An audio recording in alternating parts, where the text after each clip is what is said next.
There's a lot of talk about opening our schools quickly, getting people back to work, and allowing public events to happen once again. Now, we have been in this pandemic for over a year, and we want these things to happen quickly. And sure, we are vaccinating a lot of people quite fast, but there is still a lot of virus in our community. And then there's a risk of new variants. So the risk of transmission and continued infections still there. So how are we going to do it safely is a key question. Hello everyone, I'm Naveen Agarwal, and I want to welcome all of you to my weekly video update. Now when it comes to opening everything up quickly and safely, we have always talked about testing. But we have struggled to implement a good, robust approach because we have been challenged with this problem of accuracy versus speed. Now there's a new idea emerging, and FDA is taking some action to promote that idea. This idea involves screening asymptomatic individuals rapidly with what they call serial testing, meaning one after the other. So I want to talk about that in this video. Go a little bit deeper to explain how it actually works. How does the math work? And finally, I want to review with you some of the still remaining risks, what we call residual risks, and some tips that I can share with you. So let's look into this. Let's first talk about testing programs. Is different from testing programs. The first is diagnostic testing. This is pretty straightforward. This is testing done on an individual person to confirm if they have an infection or not. But we have reason to believe they might have an infection. So either they are showing symptoms or they have come in contact with an infected person. The problem is most diagnostic tests are limited to symptomatic individuals and they require a prescription. So for asymptomatic individuals, this has been a challenge. Now screening, on the other hand, is done in a way randomly on an individual, and the goal is to manage the risk of exposure to the entire group. We need a quick decision. That person may not be showing any symptoms at all, and we don't know their history of contact, so we have no reason to believe that they definitely came in contact with another person who might be confirmed infected. Problem is we have very few options for rapid testing with high accuracy. They are coming up now more and more, but we still have very few options. This temperature scanning is not that reliable. It's somewhat reliable, but not that reliable. Most rapid tests not suitable for asymptomatic individuals. And that is where this idea is interesting. So what's a serial testing approach? Serial testing approach is when you test an individual randomly once, and then you test again the same individual 1 or 2 days later. Why it may work? CDC is making recommendation that serial testing at least once per week, along with other mitigation measures such as masking and social distancing, can help reduce the disease transmission. So FDA has come out with this announcement, and they are saying that they believe that evidence of a test's strong performance in symptomatic patients combined with serial testing can mitigate the risk of false results when testing asymptomatic individuals. So we're going to look into that. So they're taking a new approach.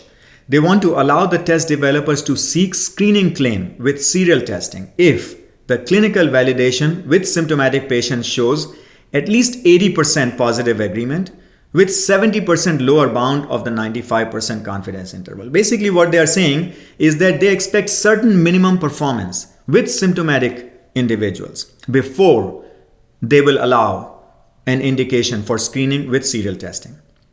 They will also require serial testing be done over 2 to 3 days with at least 24 hours and no more than 36 hours interval. Now, going back to once a week guidance from CDC, FDA will consider that in certain scenarios. There will be a requirement to conduct post-authorization studies to establish performance in asymptomatic individuals. So they'll allow this claim to go forward with performance based on symptomatic individuals with the requirement of post-authorization study. The reason being that doing a clinical study on asymptomatic individuals takes a long time, and FDA wants to really accelerate authorization for screening. So they will put a minimum bar and they'll require post-authorization study. It makes sense. Their EUA can be revoked if study not done or adequate performance not achieved. So they hold the right to pull it all back. Okay, so let's see how it's going to work. Suppose 5% of the population is infected. We just make an assumption, 5% disease prevalence. And we test 10,000 individuals with a perfect rapid antigen test.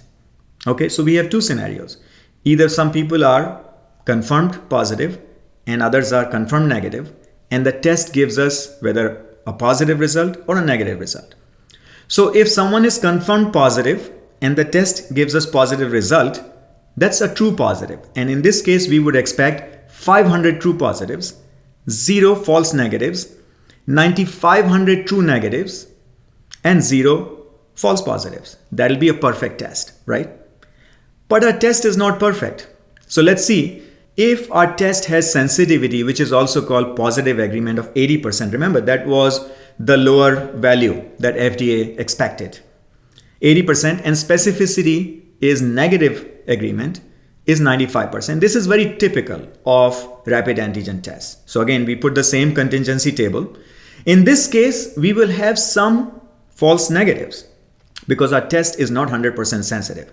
So we'll have 400 true positives, 100 false negatives, 9025 true negatives because we have only 95% specificity, and 475 false positives. So the numbers at the bottom are the sum of all those numbers. So we'll basically have 875 people tested as positive. Remember, we expected only 500. So this test will give us more positives than there are in the population. So as a result, our level of confidence when someone measures positive with this test is not 100%. And that is called positive predictive value. In this particular case, you take 400 and you divide that by 875 to come out with the positive predictive value of 45.7%. So half of the time we're going to be wrong with this test if we do it only once. Similarly, the negative predictive value, meaning if the test is negative, how likely is it that the person is truly negative, will be you take 9,025 and divide that by 9125 in this case. And you get 98.9%. So negative predictive value is pretty decent. 99%, nearly 99% confidence that the person is truly negative. But positive confidence is very low. So now, if we did it again, let's see what happens if we did it again, only on those who tested positive. Remember, we had 400 true positives and 475 false positives for a total of 875 results. And again, we're going to do the same test, 80% sensitivity and 95% specificity. Let's do this. So true positive when tested again will be only 80% of those 400, only 320. So we'll have more false negatives. And true negatives when tested again will be 95% of 475, which is 451. So we can build our table again. And that table will look like this. You'll have 320 true positives out of the 400, 80 false negatives, 24 false positives, and 451 true negatives. We do our math again. We divide 320 by 344, get 93% positive predictive value. Now our level of confidence has gone up by testing again. And our negative predictive value is a little bit lower, 84.9%, among those who tested positive in the first test. Okay, now let's do this test again on those who tested negative. Same test. We had 9025 true negatives and 100 false negatives for a total of 9125. We will have true negatives when tested again, 95% of 9025, which is 8473. And true positives when tested again, 80% of 100, which is 80. Now let's build the contingency table again. Okay, so we'll have 80 true positive in this case, 20 false negatives, 451 false positives, and 8574. It's a rounding issue here based on the previous slide, 8574 true negatives. Let's do our math again. In this particular case, if you tested negative in test number 1 and positive in test number 2, that confidence level is only 15%. Okay, and we expect that to be low. But if you tested negative in the first test and negative again in the second test, now the confidence level is 99.8%. So we are nearly 100% sure that if you tested negative twice, you are negative. So let's put it all together. You can test positive in test 1, and then you can test positive in test 2. We had 344 cases like that out of 10,000. That gives us a positive predictive value of 93%. Very high compared to around 50% with just one test. Now, if you test positive in test 1 and negative in test 2, only about 85% chance that you are positive. So in that case, we may have to repeat the test a third time. 531. So about 5.3% rate at which we will have this issue. Now, in test 1, you can have a negative result. And in test 2, you could be positive. Again, this is a mismatch. In that case, we will have only 15% chance or likelihood that you are truly positive. So very low chance. And again, we might want to repeat it again. But if you are negative and negative again, that's close to 100% probability that you are truly negative. And that adds up to 1,000. So I wanted to go through this math for us to understand how it's actually working and why that minimum threshold of 80% is important. Now you can imagine if right out of the gate our test is less than even 70% has positive agreement on symptomatic patients, these numbers will still look pretty bad. So that's why there's a minimum bar at 80% with a lower confidence interval at no less than 70%. So I think they're requiring this minimum level of performance. But they are saying if you have it, yes, we will allow you to go forward with a screening claim, which should be done 1 or 2 days, 24 to 36 hours apart. And then you need to collect data on asymptomatic individuals, see how well your test is actually performing. But I wanted to go through the math with you so all of us could understand why doing it again will help us improve the level of confidence we will have, positive predictive value or negative predictive value. So I hope this is useful to you. Okay, now what are the risks? These tests are designed for certain variant of the virus. So that's one problem. As new variants come in, those variants may evade detection. So this may not work at all. Okay. Secondly, there might be a lot of problems in implementing it at scale, training people, having supplies. A lot of errors are made during collection of the sample and how the test is done. And as a result, we have received many reports of false results, not because the test is a problem, but the way it is done, because we are having to do it very quickly. So we'll have to be mindful of that. Bottom line is, if you have what we call discordant result, you tested positive first and you tested negative again, don't panic. Talk to your doctor. Maybe you have to do it all over again.